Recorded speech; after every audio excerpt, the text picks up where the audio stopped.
We bring you The Witch's Tale, written and produced by Alonzo Dean Cole.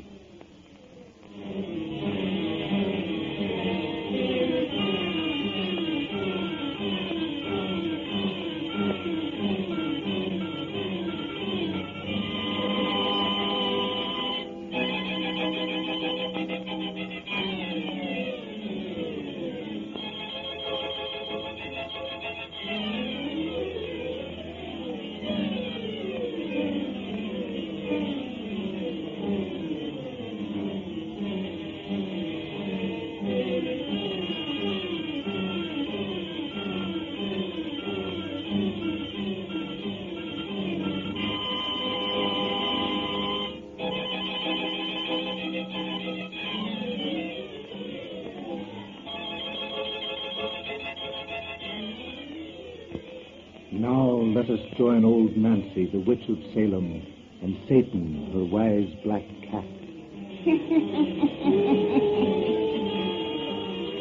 122-year-old I be today. Yes, sir, 122-year-old. Tain't many folks gets to a ripe old age like that, Satan. Satan, you took the words right out of my mouth. The reason for old Nancy living so long is 'cause she's such a nice, helpful body, always doing kind things for folks, like spinning pleasant little yarns to cheer 'em up. Don't you ever believe that old saying that the good dies young? And speaking of dying, reminds me that we got a real pretty little bedtime story to tell right now. Of course there's a murder in it, Satan. And afore we finish, no telling how many people meet nice, terrible deaths. Douse out them lights. Sitting quiet in the dark is the way to hear our cheerful tales. Now draw up to the fire and gaze into the embers while we take you across the seas to merry England, land of ghosts and haunted castles.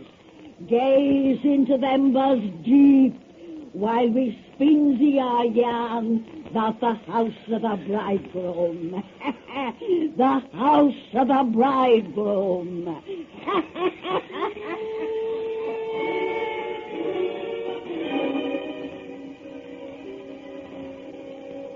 And this room here, pardon me while I open the door, Mrs. Sheridan. And this room was old Dr. Drummond's laboratory. Arnold, if it weren't for the dust, one would think he had just stepped out of it. That's certainly the effect it gives. It's difficult to believe, Mr. Fife, that this house has been unoccupied for almost 50 years. This particular chamber, Mr. Sheridan, has been unused for nearly 100. Victor Drummond, the builder of Bridegroom's house, died in 1836. One of the provisions of his strange will was that the furnishings, particularly the articles within this laboratory, should be disturbed as little as possible and never be removed. Look at the queer old books that line the walls, Arnold. My husband is quite an amateur collector, Mr. Fife, and these quaint bindings... Well, the bindings aren't so interesting as some of the titles. Look at these, dear. The Brahman Tantra, the Grimoire, Kabbalah, all works on magic. I say, Mr. Fife, could the old doctor combine witchcraft with his scientific investigations? The works upon these shelves would certainly make it appear so. As a matter of fact, I'm only acquainted with his history in a very general way. And now that we've seen the entire house, Mr. Fife, do you mind telling us just what you do know of its history and of his? Of course, your partner, Mr. Burton, has told us the place is haunted by the old doctor's ghost, but, well, we'd like to know the real facts of the case. Burton's a superstitious fool. There's no such thing as a haunted house. Of course not. If there were, it would never be our good fortune to inherit it, Arnold. Finding Bridegroom's house so cheerful-looking has been a great disappointment to Mrs. Sheridan, I fear. A frightful disappointment. We haven't any really first-class haunted houses in America. And so when we learned of the legend concerning my inheritance here in London, I was fearfully excited. But now, when we find the place so perfectly charming... Yeah, you must remember it's still broad daylight, dear. Oh, that's right. And no self-respecting spook would dare rattle his chains until the witching hour of midnight. I fear you shall live here a long time before a supernatural agency makes its appearance at any hour. But if you wish to hear the history of the place, let's go back to the drawing room, where the air is a little better. Yes, you open the windows back there.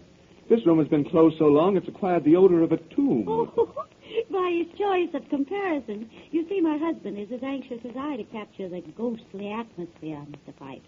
Oh, but you're holding the door. Excuse me. Oh! What is? Mrs. Sheridan. What's the matter? As I crossed this threshold, I had the queerest sensation, as though I'd stepped on a charged wire. You've stood here? Yes. I felt a definite shock. A tingling sort of. I'm chilled. As I stand here, I feel it, too. I'm directly beside you, and I feel nothing, sir. Well, I don't feel it either now. It's gone. I rather think you and Mrs. Sheridan permitting your imaginations to play you tricks. But since we both Well, felt... Mr. Fife must be right, dear. There's obviously nothing here to cause such an electric shock. As a matter of fact, there's no electricity in the house. It's only provided with old-fashioned gas for lighting. Funny. I'll close this door. Arnold, doesn't it seem warmer to you in this dark hallway than in that sunlit laboratory? Yes. It's possibly chilly back there. I wonder what... Oh, you two young people are certainly falling under the spell of this old place. But don't. I assure you there's nothing abnormal about it in any way. Oh, there couldn't be. It's too perfectly delightful. Well, Victor Drummond meant it to be delightful. He prepared this mansion to receive his intended bride. Mr. Burton told us about that. And how just a week before the wedding, she ran away with another man. That's the story. From the moment he received word of her elopement, he never left his house. She broke his heart. Evidently. Yet he could have felt no bitterness toward her at the last, for at his death he willed her this property. Well, Mr. Burton said I can imagine what he told you. The romantic yarn that Drummond left to the place out of revenge. That he put a curse on it. Oh, stuff and nonsense. Here's the drawing room. What is your version of the old man's strange will and the events that followed it? The only logical version. The will provided that his former fiancée should inherit his entire property on condition that she occupy the house he had built for her. That's understandable in a romantic old fool who lived as a refuse for 10 years because she jilted him. On her death, the place was to pass in succession through her female heirs, which is the reason you now find it your property, Mrs. Sheridan. The lady in question was your great-great-aunt. And let me tell you, tracing the relationship was quite a bit of work. Well, she was an ancestress I'd never even heard of until I received your letter in New York. What is curse you mentioned, Mr. Fife? According to your partner, it seems to have worked out. Yes, Mr. Burton said my great-aunt and all her family died here. Oh, people die in houses everywhere. Because of the manner of these particular deaths, the ignorant promptly ascribe them to supernatural agency. Well, just how did the deaths occur? Well, when the lady in question notified of her inheritance, she came here to live with her husband. The man for whom she left Dr. Drummond? Yes, they had a little girl. 2 weeks after they'd settled in the house, both child and husband were found strangled to death by burglars. Oh. Burglars? Yes, that's the natural explanation. The fools insisted a ghost had done the killing.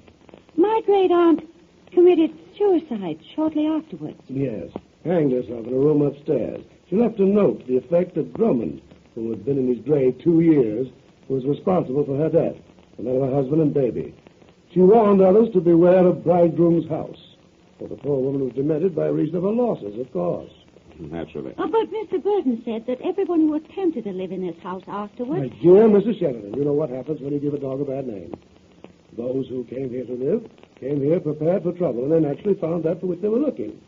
If you believe the stories that are told, 12 men and women have met violent deaths here. Gruesome phantoms stalk through rooms at night, and ghostly laughter is heard. Fortunately, you are intelligent people, so you'll pay such silly tales the scant attention they deserve. Now you have the whole impossible history. The place is yours, Mr. Sheridan, providing you live in it. You may do as you see fit. I imagine we'll live in it, Arnold. Rather. After traveling 3,000 miles to acquire it. Good. Now, unless you wish to look over the place further, I'll return you to your hotel in my car. Oh, thank you. We've seen enough today. Yes, and our next visit will be at night. So we can look for gruesome phantoms stalking through the rooms and hear that ghostly laughter we've been threatened with. It'll be a long time before you'll see or hear either one, young man. By Jove, it's growing dusk now. Now, let's be going. Oh, wait. No, there's a key somewhere. Oh, I remember. I laid it down in the laboratory. Now, if you excuse me... Well, I'll get them for you. Oh, no, thanks for that. I know exactly where I left them. I shan't be but a bone. Oh, Arnold, aren't you simply mad about this beautiful place? We never dreamed we'd own a mansion like this, did we? And in England. in the heart of London. We'd always wanted to come abroad and never could afford it. And now... Yeah. Now we can begin our second honeymoon. How silly. We've never even finished our first. That's right. We never shall. But I wish I could have provided the money for all this instead Are you of... still bothering your head because it was left to me? Besides, it's really yours. This place is called the House of the Bridegroom. That's what you've always been. House of the Bridegroom. But of a bridegroom who never had a bride. Poor old chap, that Drummond. How unhappy he must have been. Yes. Arnold, you don't think there can be any truth in those superstitious tales? Well, there couldn't possibly be. I know it's silly to give them the slightest consideration, but despite my laughing at them before Mr. Fife, I've had the strangest feeling since we've been in this house. A feeling that we're being watched. Watched? Yes, particularly in that laboratory. How do you explain the peculiar chill in that room and the strange tingling sensation we both experienced there? Well, Mr. Fife's explanation is the only possible one. Imagination. I suppose so. But I've met practical men like Mr. Fife before. He's the sort who never believes a thing exists until he actually sees or feels it. Don't! Oh, Arnold! Mr. Fife! What's happened to him? He went back to that laboratory. Here, you stay here. I'm going back to that laboratory. Oh, no, I'm coming with you. Fife! What's the matter, man? He doesn't answer. Here's the door. It's closed. I shall open it. Oh! Fife! He's lying on the floor. Arnold, look at his throat. Those big blue marks. The man's been strangled. Good God, I think he's dead. Oh, he couldn't be. Well, there's no one in this house to hurt him. No one here but him and you and me. Oh, that laugh. Where's it coming from? There it is again. It's in this room. Why, it can't be. There's nothing to be seen. Oh, but it is. It's coming closer. Out that door, dear. Out that door. Run. Oh, the door is closed. Slam shut. I can't open it. And now that laugh is right beside us. Help! Help! Help! Let us out of this door. Let us out of this door.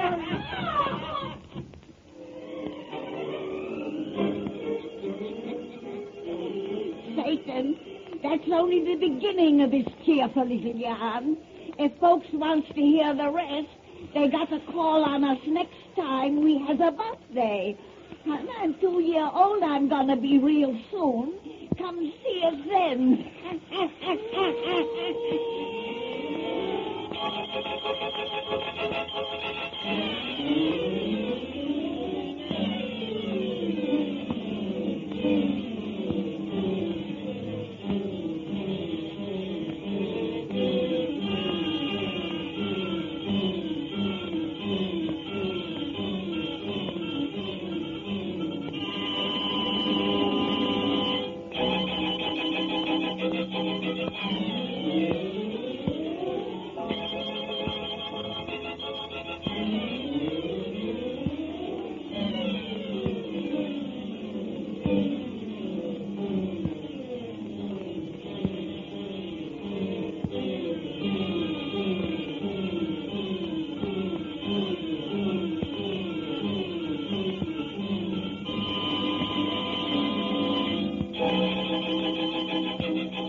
We bring you The Witch's Tale, written and produced by Alonzo Dean Cole.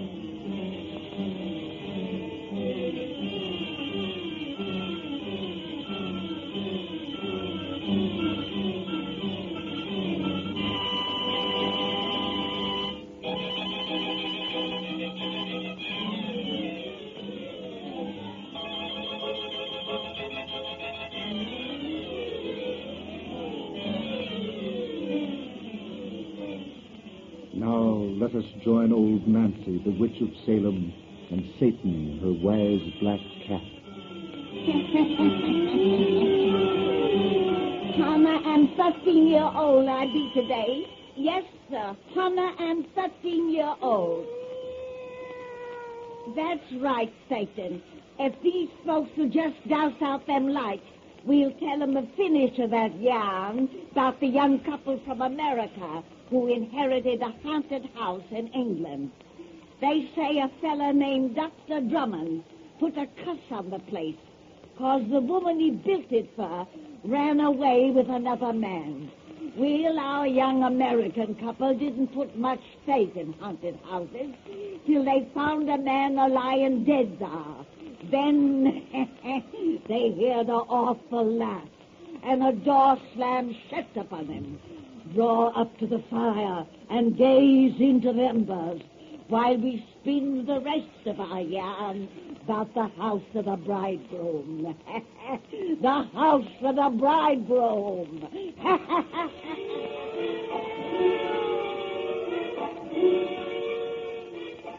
Then, as suddenly as it had closed, Inspector, the door was opened by an unseen hand, and we were free to leave the room. I had fainted by that time.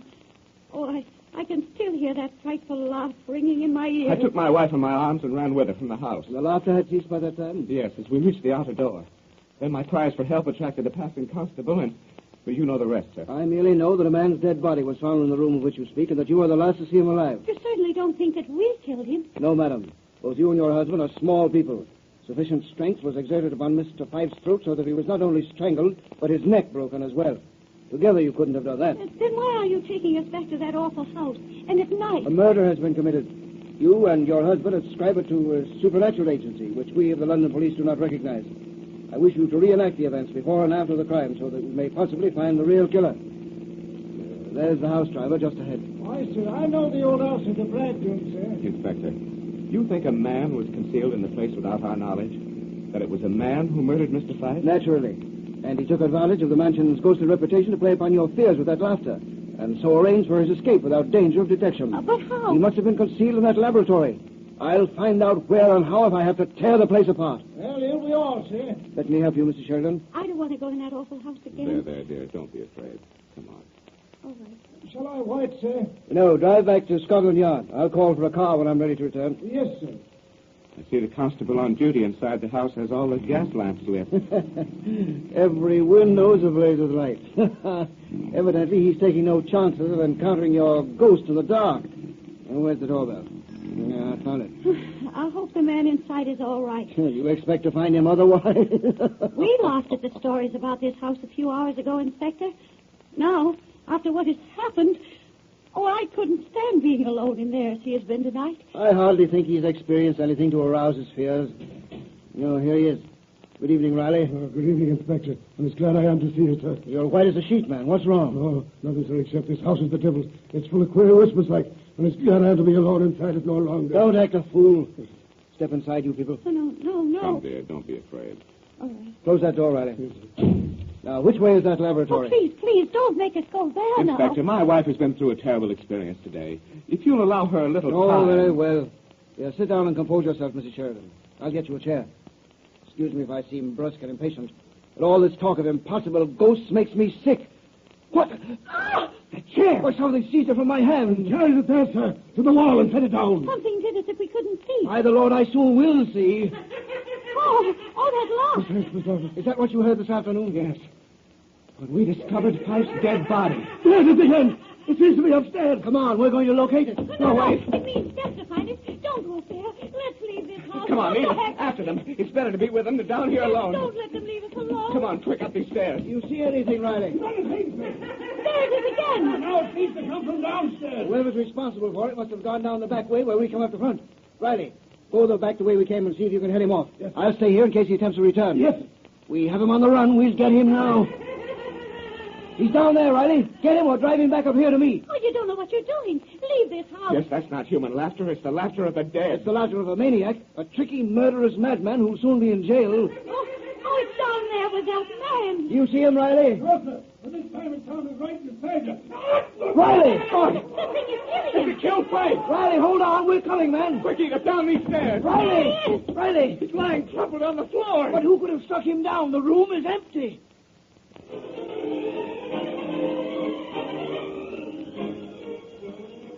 He isn't dead. Oh, thank God he isn't dead. Edith, darling, you must pull yourself together. Quiet, Mrs. Sheridan, please. I want to hear what happened. Are you able to talk now, Riley? Yes, sir. I'm all right now, but I don't know what happened. Except that something grabbed me from behind. I felt icy fingers close around me throat and throw me to the floor. Then all went black. Oh, sir, this lady and gentleman is right. There's something in this house that we can't fight. I'm not ready to believe that yet. You must believe it and leave this house for the sake of all our lives. I'll handle this. Riley, where were you seized? There where you fell? Yes, sir. Just in front of this little door. That door is to the laboratory where Mr. Fife was killed this afternoon. I'm going to investigate that room right now. No, don't go in there. I'm going to find that strangler. He seems to prefer the vicinity of this laboratory.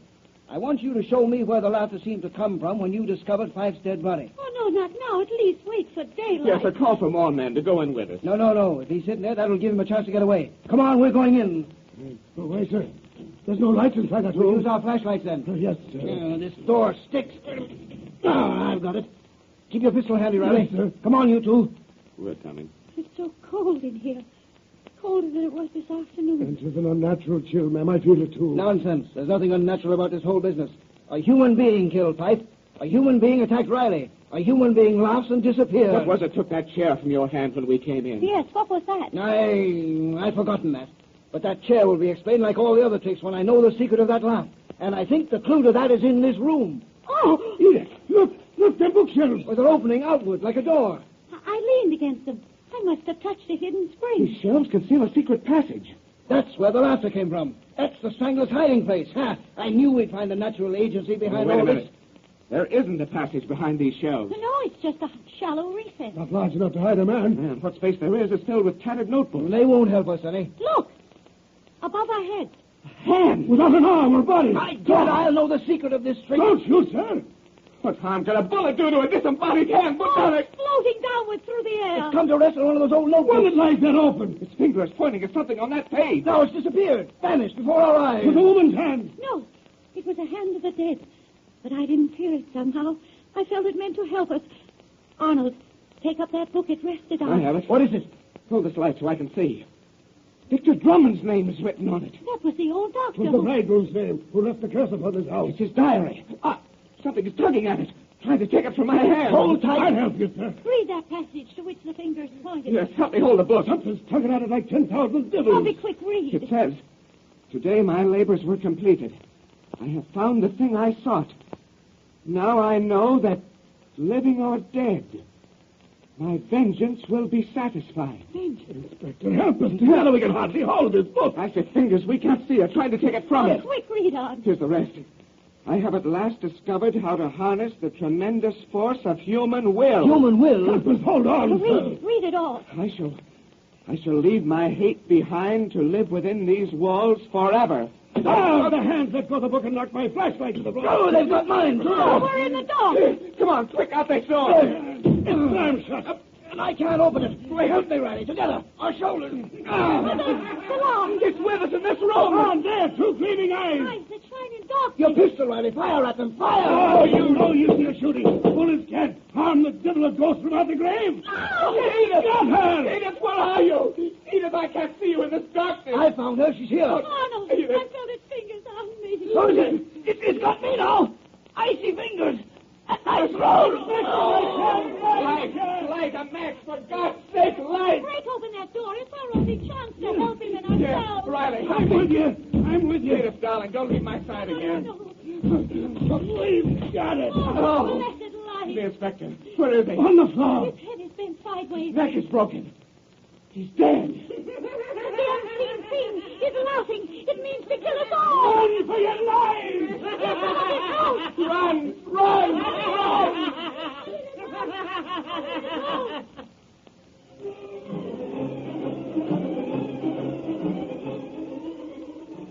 Sure, sir. But if it weren't broad daylight, you'd never have gotten me here in this ghastly laboratory after the escape we had last night. One of us didn't escape. Oh, Arnold, I'm afraid even in the sunlight. Because Inspector Chase and so many others have met death here, we had to come back, Edith. And with a few more blows of these picks, Riley, I hope to end the dangers of Bridegroom's house forever. You think that ghostly hand pointed the way? Yes. I believe it was the hand of the woman who brought about Victor Drummond's mad desire for vengeance, of which that journal told. I believe last night that the dead spoke wordlessly to us.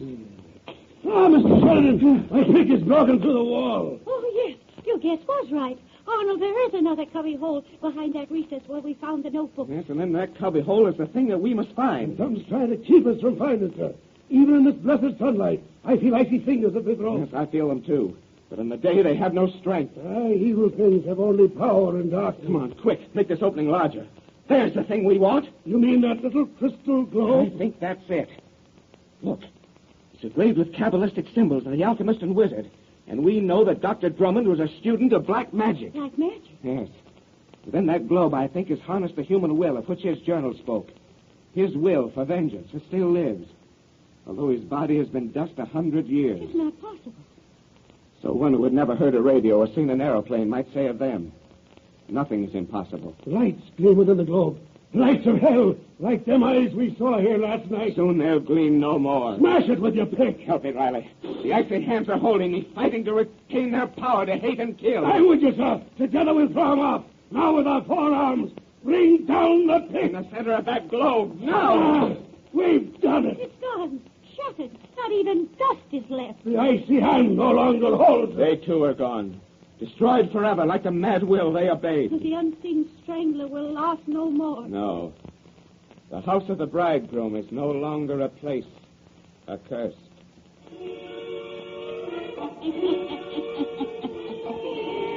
Well, that's the end of that, Satan. We'll have another pretty yarn to tell you soon.